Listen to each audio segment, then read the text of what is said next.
Hi, everyone. Good afternoon. I'm Cecilia Pai, the project lead of the new Infrastructure Institute at the School of Cities, University of Toronto. Before we begin, I would like to start with a land acknowledgement. I wish to acknowledge this land on which we gather today. For thousands of years, Takaranto has been the traditional land of the Huron-Wendat, the Seneca, and most recently, the Mississaugas of the Credit. The purpose of today's Knowledge Café is to provide a platform for faculty, postdoctoral students, and researchers to share solutions towards creating more just and equitable cities. We are reminded to include Indigenous wisdom, insights, and ways of knowing that are embedded in community practice. I'm pleased to introduce today Dr. Danijela Puric-Mladenovic. This talk will explore solutions for the strategic integration of natural climate solutions. NCS offers solutions to mitigate climate change impacts and conserve biodiversity, although dependent on adequate and timely policy support. Dr. Puric-Mladenovic, please go ahead and start your presentation. Yeah, great. Thank you so much for the opportunity. Yes, natural climate solution, it seems as a hot topic. Just let me, my buttons are not, working. Maybe they do now.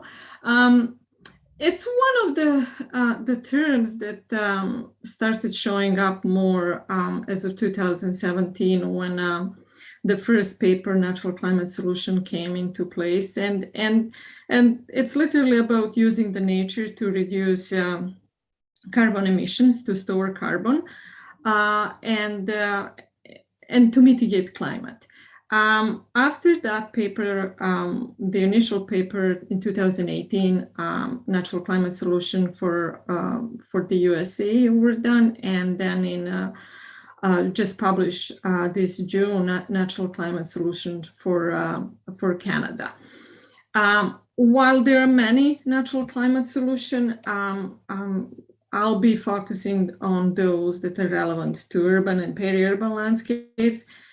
And one thing, when I was asked to give this topic, though I was one of co-authors of the Canadian paper, I was thinking, like, is this really something new? And with all fairness, we've been dealing with and using natural climate or natural solutions for the issues that we had. It's just we kind of tend to forget.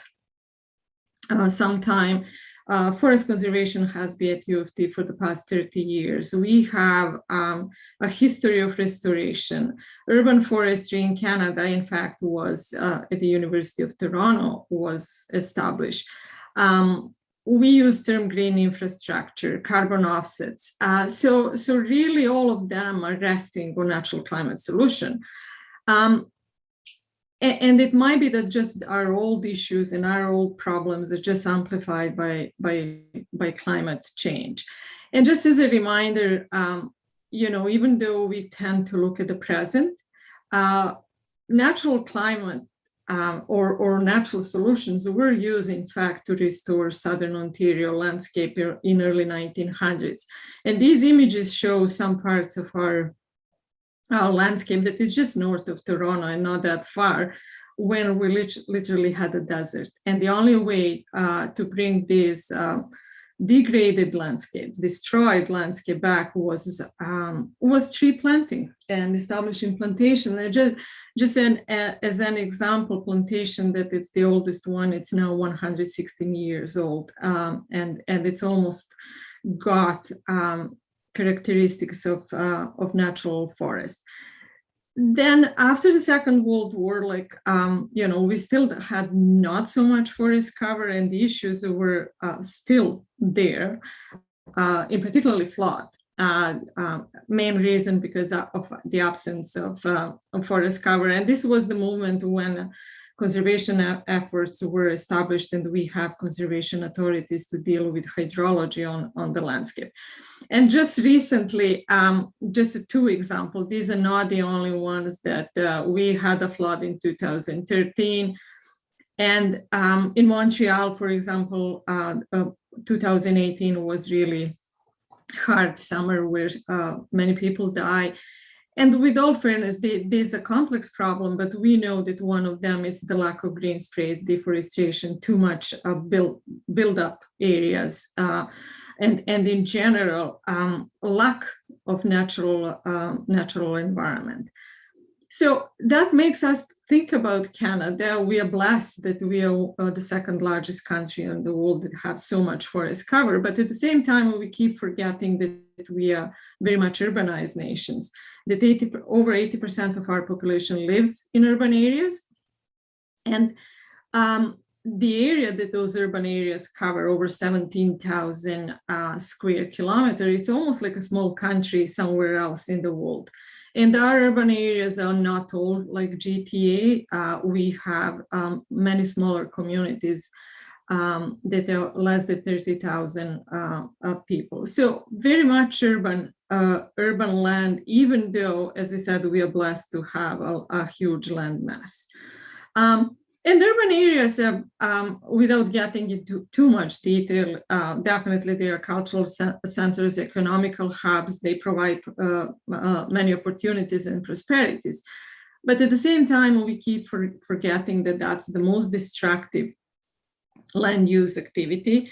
Once an area it's urbanized, most likely it's the process it's not going to change. It's those damages are done. And with all fairness, our urban areas are still developed, where development goes first and natural environment after. Either is more decoration or a proof of concept. We saved something. So why is natural climate solution attractive as a term when we talk about urban areas? And as I said, natural climate solutions are relevant to other land uses, like up north, forest management, agriculture, and so on. But for urban areas, where it's the attractive, because we can even, it's a very simple term that everyone can imagine it. And most of us can see ourselves how we could help to improve urban conditions. And we can relate to that probably more than any other terms that I was mentioning at the start of my presentation. So natural climate solution, in essence, what it does, it looks at the conservation actions or protection, management actions, how we could, through management, improve carbon sequestration, restoration, and in other words, or tree planting are probably the most attractive ones, because that's where we can prove that, yes, by planting and restoring, we are even capturing more carbon, and they are the most most of the time, the most cost-effective way to apply natural climate solution. However, when we talk about natural climate solution for urban areas, we have to step outside of that usual box, thinking only about trees.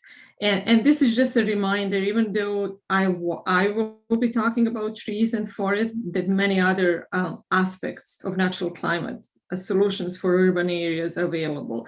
And just to name a few, green walls, green roofs, and definitely my emphasis is on trees and urban forest and natural forest, just because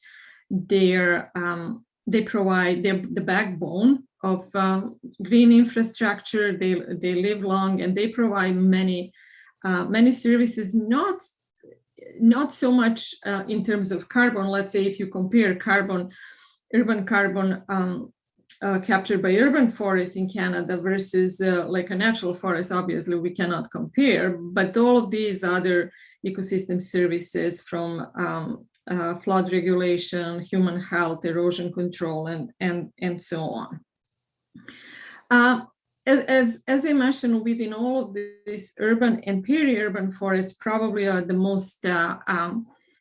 most effective, in a sense, because we use trees. They live long, and they can store lots of carbon. They can do quite a bit of sequestration.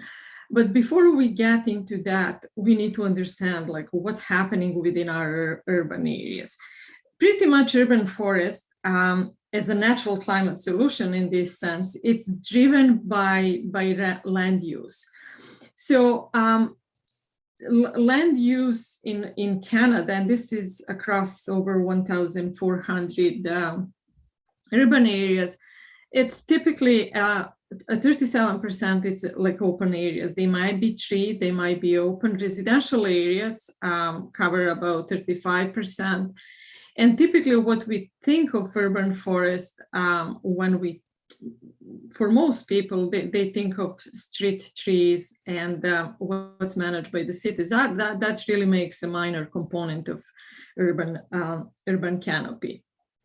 So street trees, that's the part of our urban forest that receives the most attention, the most money for management. It makes streets in Canada from all land uses make about 19% of our land use, and tree canopy in these areas it's about 11%. And these are the spaces where we try to plant trees, but unfortunately, often they don't live long because of the issues with development and poor soil conditions. And yet, as a reminder, most of our resources, in fact, goes towards managing and keeping these trees and planting and replanting them. However, our highest potential to increase urban canopy and natural climate solution, it's in fact on these open spaces and parks and recreational areas. And that's shown across Canada.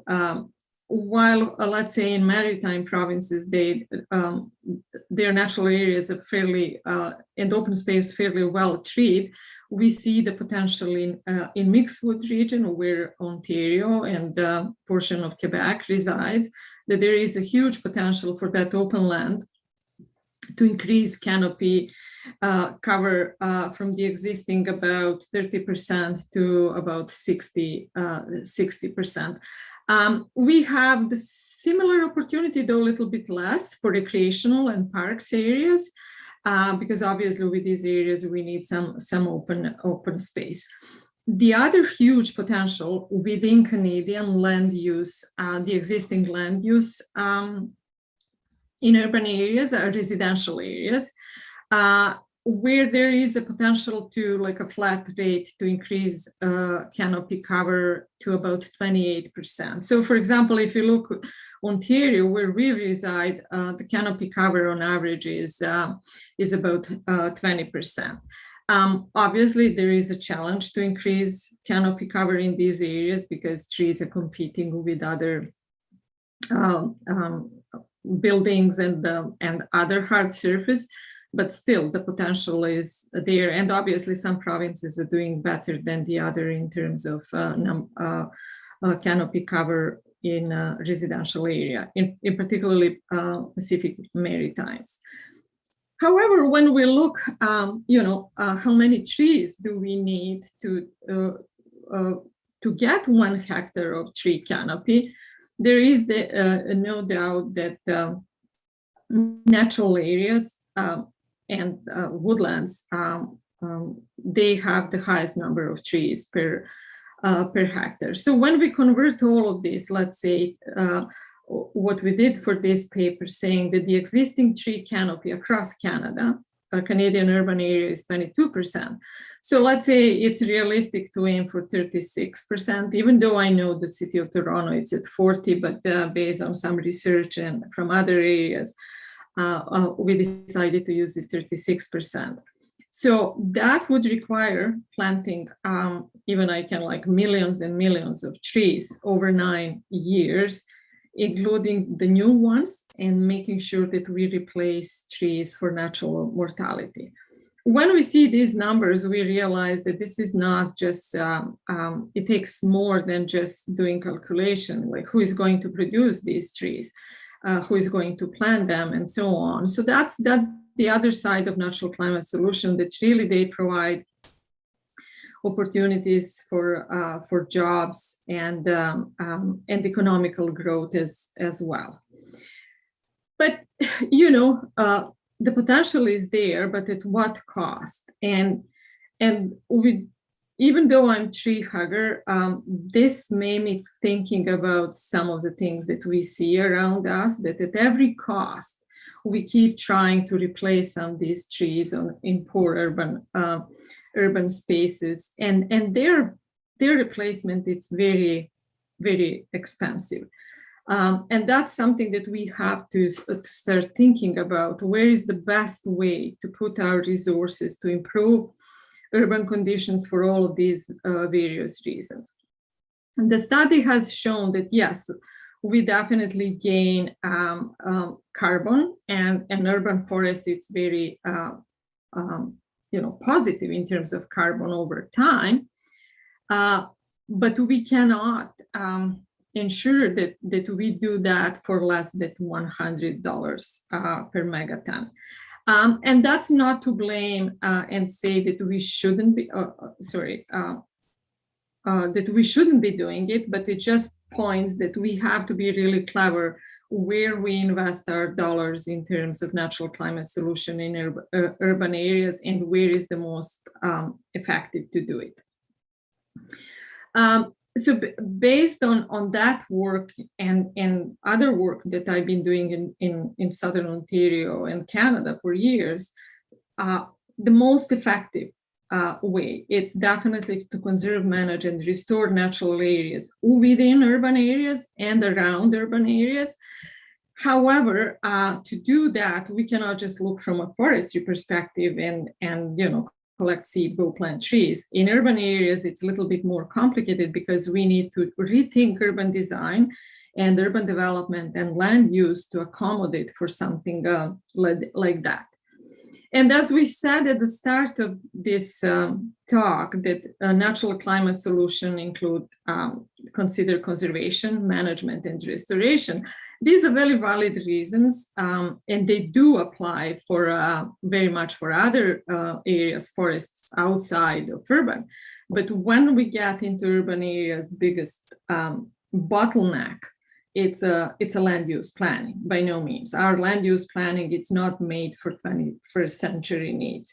We absolutely have no green system planning. Even I'm not aware of any city in Canada that has a spatial plan of green system, and that we need to start thinking about ecological design of future green areas. And for all of this to be obviously successful and to be implemented, we need policies that can support implementation of these actions. Definitely management, it's very important. And that's going to continue either if we talk about natural areas within urban setting, or we talk about individual trees, managing trees on private properties, managing invasive species so they don't suppress natural regeneration, and so on. However, something that we definitely need to tackle, it's planning, ecological planning and ecological design for these future systems of green areas, natural green areas, because the results show that that's the most effective way, the cheapest way, in fact, to do natural climate solution in urban areas. And that requires conservation beside the management, improving existing conditions, but also reknitting the landscape, restoring and retouching what has been lost. And all of this, it does, going back to natural climate solution, it has many other co-benefits, but definitely without rethinking how we design and plan our urban areas, it's not going to be successful. There will be individual efforts, but not at a broader scale. So the implementation, just to wrap it up, in terms requires spatial planning, changes in policy, education, stewardship, and more. And that's something, if the action is to change, it just simply has to become a way of our life. And just a reminder about natural climate solution and where we are at and how it's important to tackle land use planning. We are still developing this way. Whenever around the edge of the GTA, we can still see the hedgerows, trees removed so development can go in. Still, a forest patch that it's a poplar will stand no chance from urban development. Often will be named scrub forest with the which is really a negative term justifying its removal. We still keep developing the same way exactly as we developed in 1950s. Maybe there are cases where we squeeze the houses a little bit more, and then we say it's more intensification, but the green space in this area, it's absolutely not improved, and even like many of these areas are lacking, and these trees in new subdivisions, their lifespan 30 years. If you get more than that, we are lucky. This is absolutely still happening all the way around our subdivisions, around our urban areas, and where trees or natural climate solution comes as a decoration, where even the most resilient tree species cannot survive. Along the way, what's the scariest part and the most disheartening, that we destroy the land and the soil gets destroyed with all of this development, which absolutely later on planting something into this literally like a bedrock, expecting it to live for a long period of time. It's not going to happen. On the other side, within older cities and older subdivisions, we see the pressure from in development and nibbling of urban canopy. Large trees disappear, and they will never, these spaces will never be able to support large trees as in the past. And because this is happening on a case-by-case basis, often it's, we can allow 2 houses to be built on a parcel and remove a few trees, but cumulative effects are huge. So when it gets to policy, this is just something to think about. Who really makes decisions about what stays and what goes? And based on a work on one of my students, this is example from Toronto, you can have the best tree policy. You can have the best, like from forestry conservation side tools. At the end of the day, it's it's T-Lab or people, with due respect, that they are professional for something else, but not for what forestry decide if development goes and if tree stays or not. And in a way, it's not so much different about when you step back and you look at the larger scale, where and how development is going over our natural areas. Often, this is the last example where was Amazon a warehouse to be developed on a wetland. And in 21st century, we shouldn't be even asking these questions. We shouldn't even be playing with things like this. If you know, in particular for wetlands, that over 93% of wetlands are already gone from our landscape. So the existing policies, they're piecemeal approach to land use planning, where definitely green areas and trees and what we call the latest natural climate solution after the fact. And unless we change that, I think we'll keep reinventing these new terms, and not in essence much will change. And I put these graphs just as a reminder that at the start of this presentation, we had the land acknowledgement, and some of other work that I've done going back in time, this land was over 95% forested. Within a snap of less than 50 to 100 years, everything was deforested. And that's where we started planting again to fix the problems. And all of that, it's just a half of a lifespan of one oak tree. So the point of this slide is that our policies and decision-making really have to keep up with the time and ecology. And that's not the case now. So thank you so much for the opportunity. And I hopeful there will be some interesting questions here. Thank you so much. And let's all give a hand to Danijela. That was wonderful. And by the way, I'm Karen Chappell. I'm the director of the School Cities. Nice to meet you. Nice to meet you. And just such a wonderful, thoughtful approach to this. It's and you're setting a model for all our future speakers and making it so accessible. It's wonderful. I have a quick question, and actually our staff had a whole pile of questions too.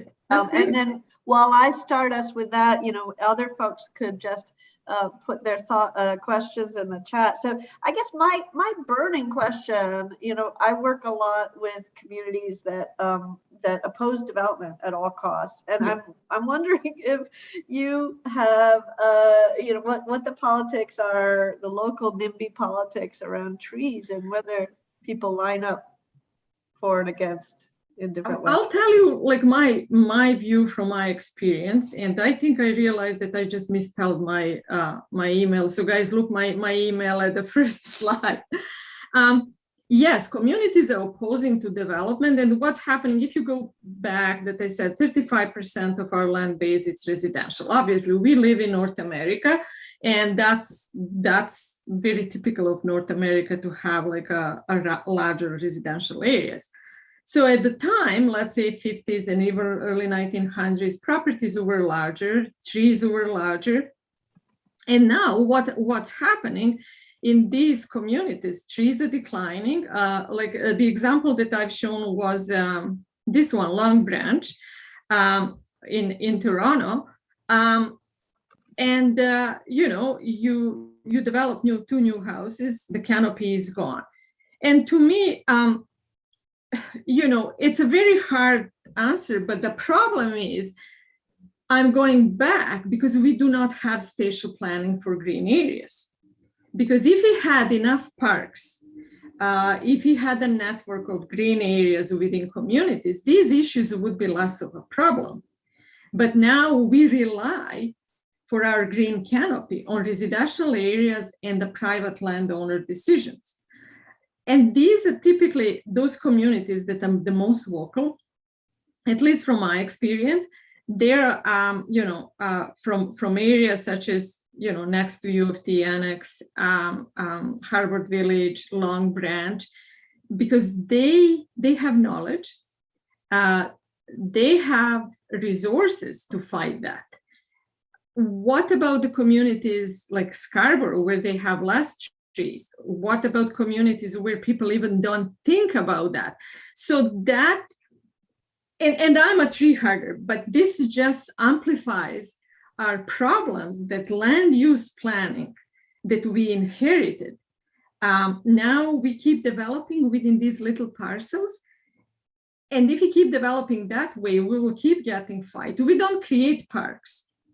A good example is the one, all of these condos downtown Toronto, and now we are trying to make a park from a railway.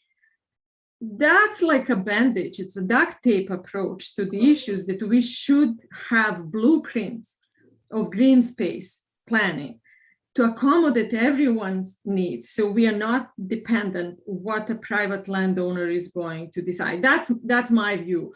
So this is inherited problem of our land use planning.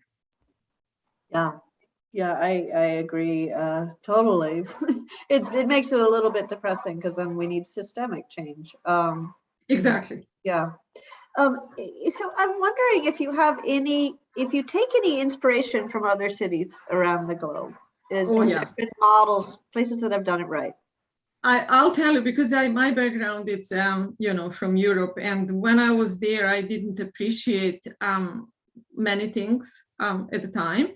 And I remember when I came to Canada, I was like, oh my goodness, this is so lush and green. But I didn't think, maybe their cities are not lush and green, but within few minutes, they're outside Vienna. Vienna, it's not green inside, it's green outside of the city. So people have very easy access to green belt, really green belt forest of the city. The other city that it's really went far away with green system planning, it's Copenhagen with their 5-finger plans. And those, to me, it's not, not necessarily, let's say, like our subdivisions here, definitely we rely on that canopy.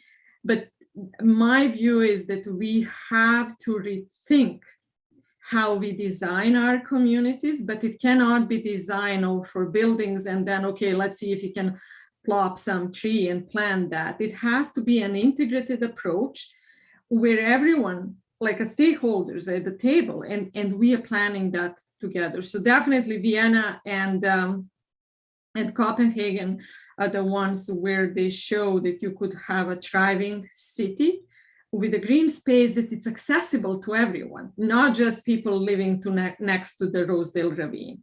I'm sorry for that. I hope nobody lives there, that it's on this call. Right. Yeah, great. Thank you. Those are great examples. There are now a number of questions in the chat, so I'm just going to start going through them. The first is from Ravisha, who asks, are there limitations on the species of trees that would work better as street trees? By no means, as if you remember that slide where I've shown you, like in particularly for newer subdivision, let's say everything that was built post 70s, 60s, topsoil gets removed, and the soil that it's left down, it's really very harsh soil. So very, very few tree species can survive that. Many of our native species, like there is no way that they can grow in that, which is something like almost like cement. Some species that are introduced, and I'll give you an example. Norway maple was introduced, and it's an invasive, but there is also like a little bit of fama around that one, that it's so resilient. It's not resilient. So street environments are the most abusive environments for trees. You know, for the lack of better term, that's a prime example. If you want to abuse something that it's natural, plant it in a street environment. And unfortunately, as I mentioned, in your subdivision, my results show that they live about 30 years because simply there is not enough soil to support them. Downtown, I don't need to tell you that. It's just enough to go down University Avenue and see those poor trees in the containers. They're just disposable trees. Yes, species selection, it's important, and that's where we get into the issue like native or non-native. But sometimes you have no options. You might have to go with non-native because of the cost effectiveness. And as long as it's not invasive. So those are really brutal environments for plants. Right, great. I'm going to go next. I'm going to ask two questions together because they're connected. From Razia, what would make our urban planning and places of residence more environmentally friendly and have more trees, nature? And Carmine asks, wondering, do all the major cities in Canada have a plan to plant 36% tree canopy? And are endangered? Then she goes on. Let's start there. Like, what's the plan? What are we going to do with land use planning?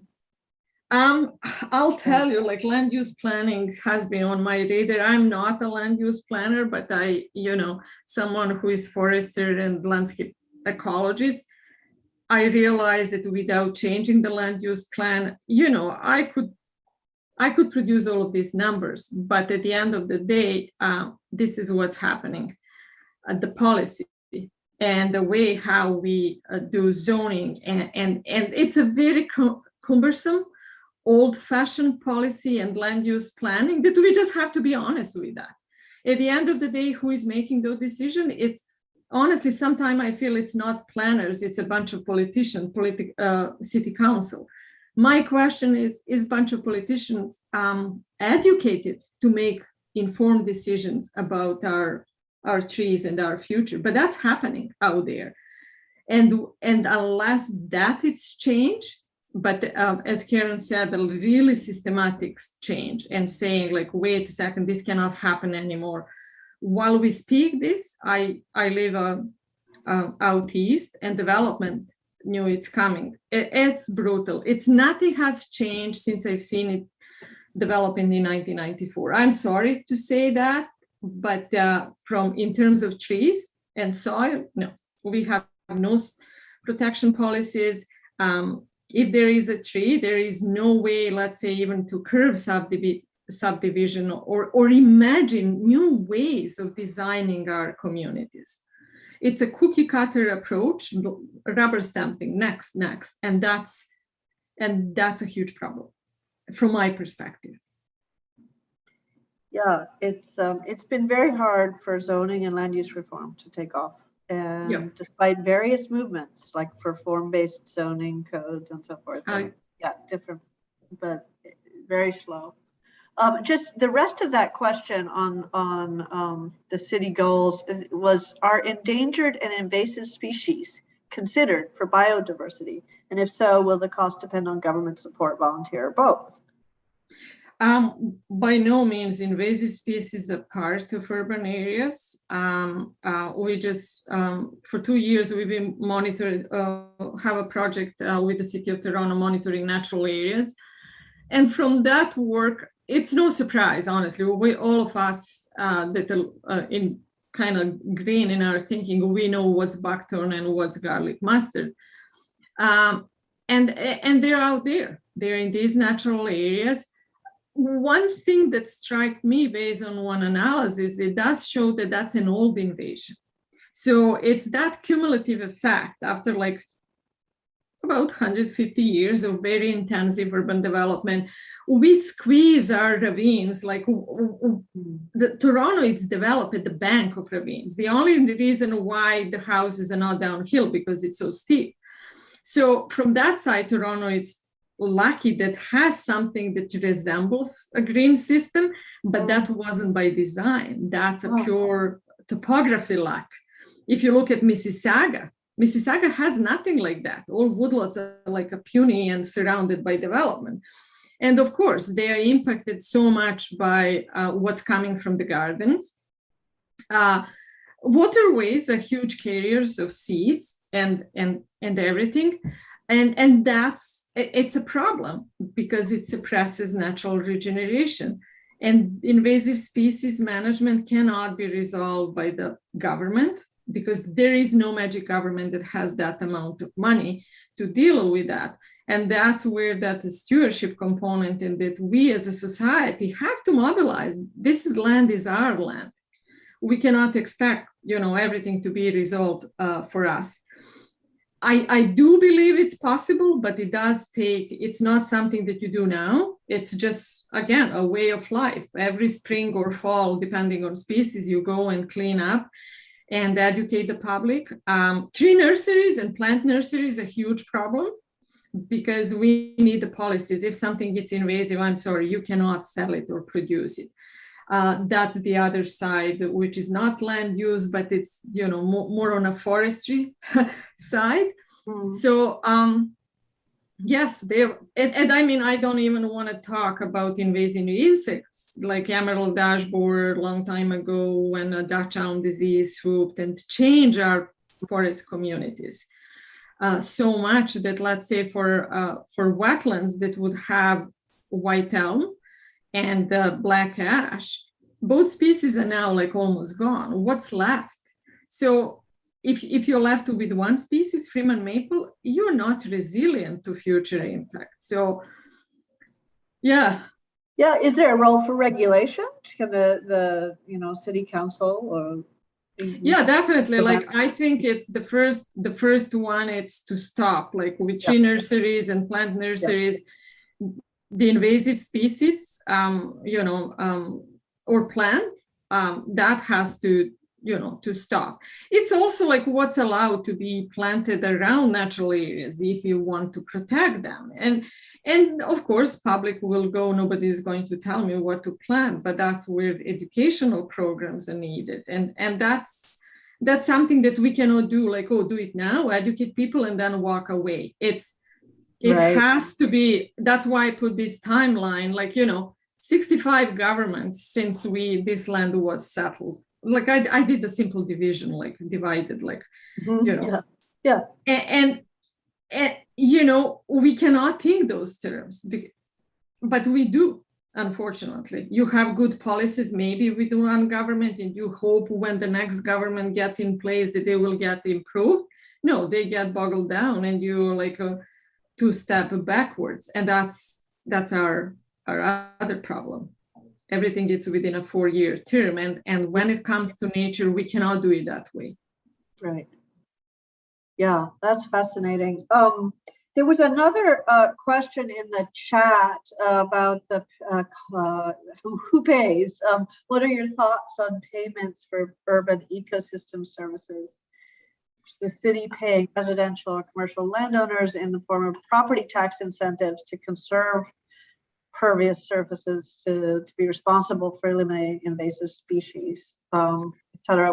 What are the limits of this policy? Can be this is going to be blunt. So, we pay quite a bit of taxes. We are comparable to probably like Nordic countries. How the money gets used, I do believe, based on my past experience and working with the government, the government has been downsizing over the years. Like, they downsize the program and they give peanuts to different groups to do the job. But even these peanuts get used. We do overlapping. We are not strategic, and I do believe that, maybe some incentives to people, that they have more trees, less hard surface. But I'll be honest with you, from what I've seen on other parts of the world, it's not always about money. It doesn't mean that if you are rich and that someone has to pay, that you are doing the best job ever. And that's our Canadian arrogance. I've seen excellent programs in other countries that are way much poorer than Canada. And it's just way of life. They keep going, they keep doing, like say gypsy moth issue in some European countries. The whole community mobilizes and they go and clean it up. So I don't think that we should always say payment for service. We have to look like, why do we need? And, again, that's where we should learn from indigenous communities. Because I remember at one of the meetings long time ago when I was trying to convince someone at some meeting working for Ontario government, ecological goods and services, pay this, pay that. And an indigenous person asked me one simple question: why? Why? And I think it's that whole holistic side that we lost. Some things, like honestly, we cannot put the value on, because that's our life. And with all ecological goods and services, I mind you, I do the estimates, because all the time you have to convince someone. But deep in my heart, I do believe that it doesn't need to be that way. We need that other holistic side, a human side, that we definitely would benefit learning from native people and the way how they manage and treat the land. Yeah, I mean, this whole conversation makes me wonder how the Canadian education system is educating our children in the schools, about these issues and indigenous ways of thinking about the ecological system. I don't know if you know anything about that. What how that works. I'm not sure. I know, because from time to time I talk to elementary schools, to teachers that are interested, because I have one program that it's a community-based tree inventory and monitoring, and when you talk to them, there is an interest there, but it's honestly, I think it's opportunistic, it's ad hoc. Ontario used to have great programs, great outdoors facilities to take the kids outside. And I think educators are now trying to patch that, as best as they can. But if if that's not strategic, the same as and systematic, the same as our planning, it's not going to take a root in that. One example is that we went to the extreme that we saw, and I can say that because I have kids, that we so bubble wrap them, they don't climb trees. How on earth a little kid is going to learn about nature? It's senses. You grab the sticks, you collect leaves, you collect acorns, you are outside, you are running. I use all the time examples that I see in my area where I live are commercial daycare centers are in plazas with a plastic turf. And I've been doing a collection of pictures. There is absolutely no tree or anything. And those are little toddlers up to 4 years old. How they are going to form a picture about nature if they're 5 days a week within something where honestly, if that was, I'm sorry for such a bad analogy, if that was my dog, I knew that like when I had to leave it, I was looking for natural space, and we leave our kids there and we allow that our kids can be in places like that. And then we expect that when they get to elementary school to like that they will develop and they once of a sudden they will have attachment to nature. They're afraid of nature. They're afraid of bugs. It has to start everywhere. And maybe that's, the link education and policy. In Whitby, they should stop allowing those commercial daycare centers to be in plazas. Yeah. And Nita's commenting, there's so much truth in what you're saying. Yeah, it's absolutely right. It has to start young and it has to be embedded in the culture, and it's going to be hard to make systemic change unless we really bring people along. So, but the other thing is I think we have to start honest conversation, because I know all the time we want to tell a good story, and yes, we do have a good story, don't mind me. Like I mean some community groups are so engaged and people are in essence what inspired, but at the same time we have to be honest and say what's it's holding us. And let's keep talking about this and be honest. That's a problem and that needs fixing. I understand that probably many of these will not be fixed, within my professional career, but who knows? A good policy. I'll give you an example that I often use when I talk about this. Smoking. Remember the policy, people were throwing tantrums. Oh, I cannot smoke when I go to, a restaurant. There was a riot from agricultural community because they were affected economically because of the tobacco growth. And there were a few years that was like throwing tantrums all over the place. And what's happening now? A good policy forms a culture. And we now have a culture that honestly, we don't need a policy anymore. So a good policy that it's done fast could make a huge change. Yeah, I think that's right. This is amazing. Very insightful. Yeah, right? We love this. We love trees. We're curious to know how you feel about roof and wall gardens. Are you a roof garden tree hugger as well? Yeah, it's expensive. As I said, it's a little bit more expensive because obviously you have to fix something that it has no natural soils, but definitely I think there are huge opportunities.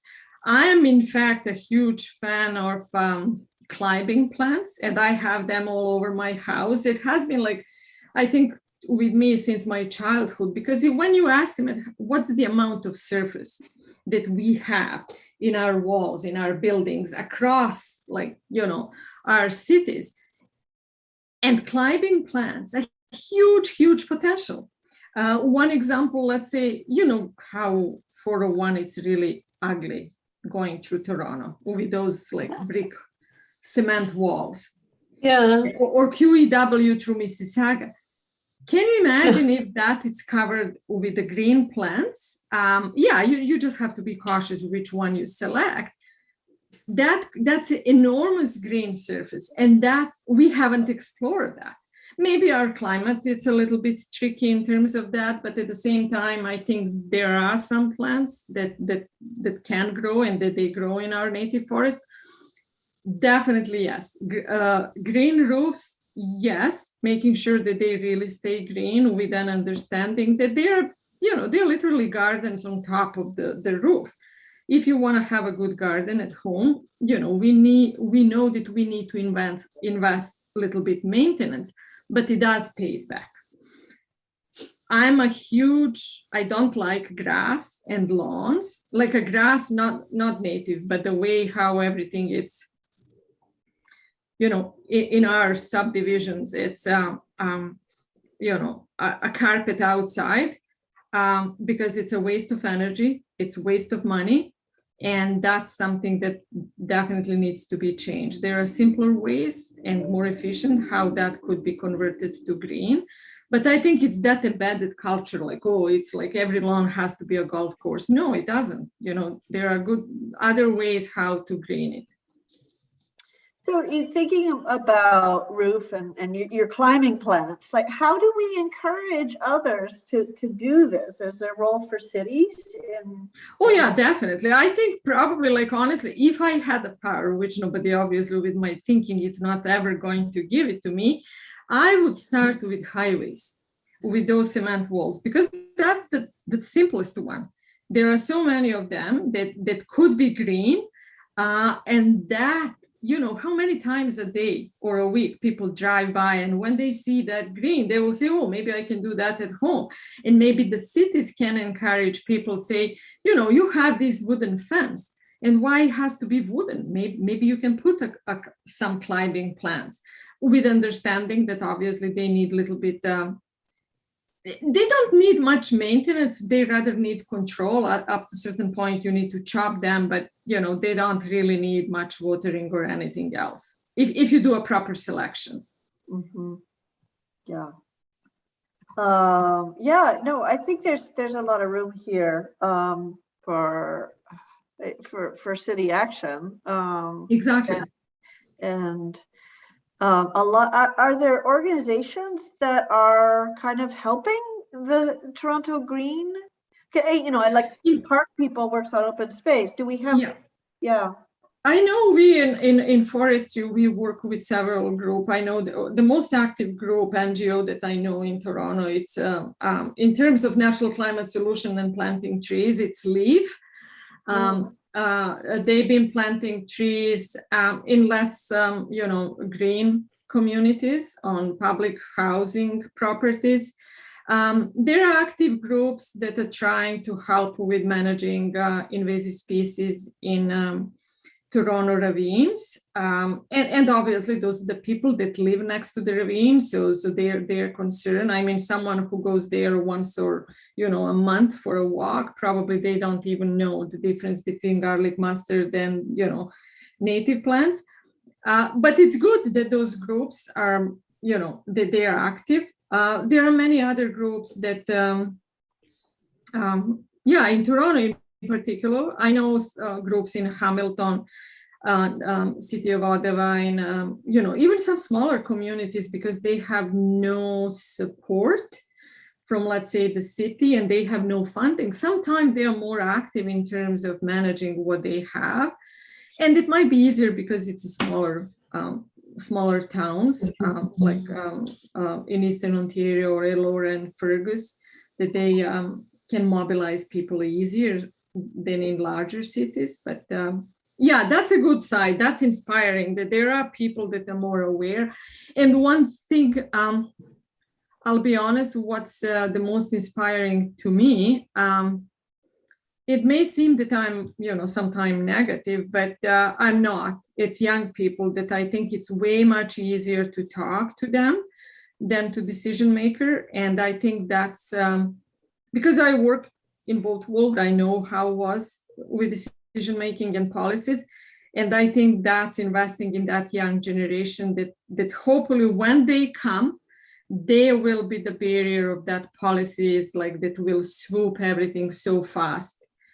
And that's my, honestly, my inspiration and my hope. Mm-hmm. We're almost out of time, but we have two quick questions here that I think we may be able to fit in. So one is, our new subdivisions planning needs to be revisited. Backyards are getting shorter. How can the homeowner plant trees that will be a major contributor to urban tree canopy? I'll tell you, like, again, I'm not a land use planner. I'm not an urbanist, but I've learned about both just to be dangerous enough. And from my perspective, like as a green space, I think the way how they squeeze new subdivisions, like as you know, parcel it's smaller and in between the house, you can hardly walk. You cannot plant big trees. You can plant only small trees. And to me, that's where we need, like, why is that? Because we can sell the house. It's more expensive, obviously, that, let's say, townhouse or a building, but you lost so much space. Instead, the way how I would design new subdivisions, we could build beautiful 2, 3, 4 stories building, but make for people, as soon as they step outside of the building, that they have a lush green space. If I live in such a place, I would rather use that than, let's say, having a backyard, because think about the space, how we use. I have a backyard, but honestly, what we do at the backyard, we go and sit. It doesn't prompt you to walk. Absolutely not. But if you design your community that, you increase density, and there is nothing bad about, like, nicely designed small buildings, not like these huge towers, but have a network of green space in between. People will enjoy that. They will still see. They will be more active, because if you design it in such a way that they can walk to a grocery store, that they can walk to buy newspaper, they will be active. And we are not doing that. As I said, we are rubber stamping. We are designing in box. And honestly, I don't want to offend anyone, and I know that I will with this. Whoever designed these subdivisions, they lost imagination. It absolutely, I can't. Yeah. Anyway, that's my way of thinking for new subdivision. That's our chance to change it fast.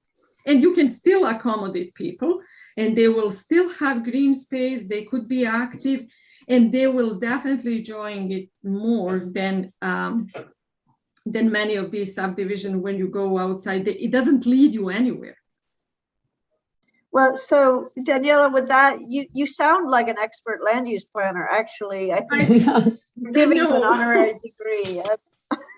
Maybe if I'm starting my career again, I might have gone that way, but obviously at the time I didn't know, it's 100%. Yeah.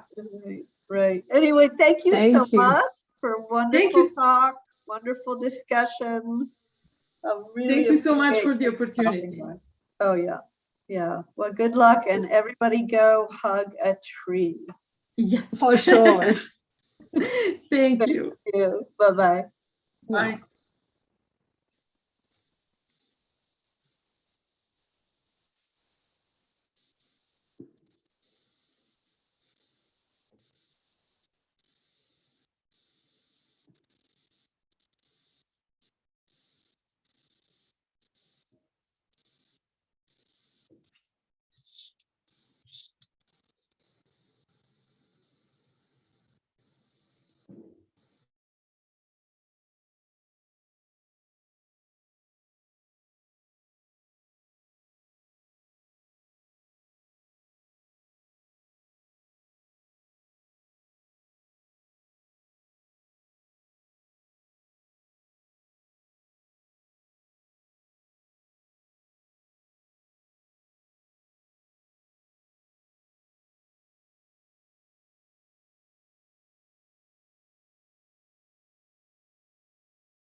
Hey, Ravisha. Hello?